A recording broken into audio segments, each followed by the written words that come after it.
Petite question pour Arthur, est-ce que c'est vrai qu'il ne faut pas dévisser avec un cliquet? Oh tiens, story time. Oh! Waouh! Alors, alors, en vrai, ça me fait plaisir qu'il y ait cette question-là. Ouais, Parce que vraiment, on parce que était de ce vraiment, camp-là avant. on fut vraiment des gros défenseurs du on force pas sur un cliquet parce qu'on force sur de la mécanique. C'est quoi un cliquet? Arrête d'inventer des mots là! Donc pour les gens qui ne connaissent pas, un cliquet, c'est ce genre de choses. Vous voyez, vous savez que c'est la fameuse clé qui machin. D'où le nom. En fait, à l'intérieur, vous avez justement des petits cliquets qui permettent le mouvement dans un sens, mais qui bloquent le mouvement dans un autre sens. Donc forcément, quand on va dévisser, on va forcer sur un petit assemblage mécanique. Pendant longtemps, moi, j'en avais rien à secouer, hein. J'ai forcé quand même malade sur des cliquets et tout ça, et tout s'est à peu près bien passé. Un jour, un beau jour, j'ai pété un cliquet. Bon, bah, c'est pas grave, j'en ai racheté un. Hein. Et je suis arrivé au CNVA et il y avait un formateur qui disait si on a besoin de forcer, on utilise ce genre de choses. On utilise un T. Ça s'appelle un T en mécanique, ce genre de pièce. Un T comme ça, parce qu'on ne force pas sur un système mécanique. Et je disais effectivement, pour la sauvegarde et la sécurité des cliquets, sauvons et sécurisons les cliquets, et ben, on utilise des T comme ça. Et tous ces arguments me paraissaient logiques. Et ça me paraît logique, effectivement, pour la conservation. On ne vient pas forcer sur un assemblage mécanique, d'autant plus que quand vous voyez la taille d'un cliquet, bah effectivement, il vaut mieux éviter de forcer dessus. Jusqu'au jour. Jusqu'au jour où je vais intensifier l'effet dramatique. 2-3. Il n'y a pas scène de 3, si, il y a scène de 3. Voilà. Jusqu'au jour où me voilà sous un Mercedes classe G.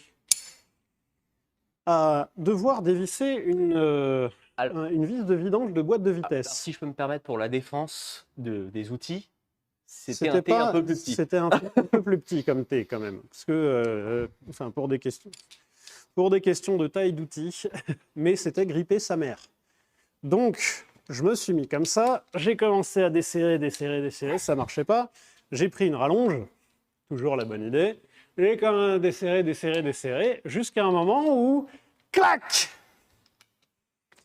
Et j'ai eu un peu mal à la main. Je me suis dit, tiens, il y a quelque chose qui va pas. Ça fait mal. Et quand j'ai enlevé ma main, eh ben, j'avais un morceau du thé planté dans la main. Alors, qu'on se mette d'accord, c'était planté. Hein. C'était planté, c'est-à-dire que pour le retirer, je suis devenu Arthur, vraiment, le vrai Arthur. J'ai retiré Excalibur, quoi. Et Joseph ne supporte pas la vue du sang. Joseph était le seul dans l'atelier à pouvoir m'aider. Ah bah là, j'ai dû prendre mon courage à deux mains. J'étais allez. Alors c'est pas la vue du sang. Le sang, ça me gêne pas. Par contre, le dedans, c'est plus le dedans. Le sang, je m'en fous. Mais là, c'était dedans, quoi. Il y avait un steak. Et donc, j'ai retiré l'outil, j'ai pressé comme un malade. On est allé désinfecter machin truc, foutre du bandage de malade. C'est moi qui ai fait le bandage. Bien comme il faut. Imaginez dans quelle galère il était. Et on est allé retourner, on est allé retourner s'occuper du classe G quand même, fallait pas déconner, parce que le lendemain il y avait 4x4. On est allé faire du 4x4 le lendemain. La sécu en PLS. Ouais, effectivement, on est allé faire du 4x4 le lendemain. Il y a un moment, quand j'étais en train de tirer sur une sangle pleine de terre, j'ai dit à Joseph, je crois que c'est pas bien malin ce que je suis en train de faire. Et le dimanche soir, je suis rentré chez moi, j'ai ouvert mon pansement, j'ai vu une couleur un peu chelou. J'ai appelé une pote, qui est infirmière, qui m'a dit, en vrai, d'une, t'es le roi des cons, mais ça, je suis tout à fait d'accord. Et de deux, va tout de suite à l'hosto, tout de suite, dépêche-toi, machin. Donc j'y suis allé le lendemain, bien évidemment, et il y a une gentille infirmière qui, aux urgences, tu vois, et qui à un moment me plante un truc dans la main et me dit, j'ai planté de ça, et je suis toujours pas au fond de la plaie, donc chirurgie.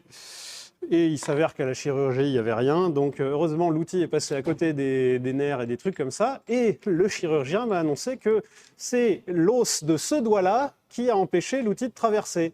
Et donc on voit peut-être, là, j'ai dans la main maintenant une magnifique cicatrice d'un outil.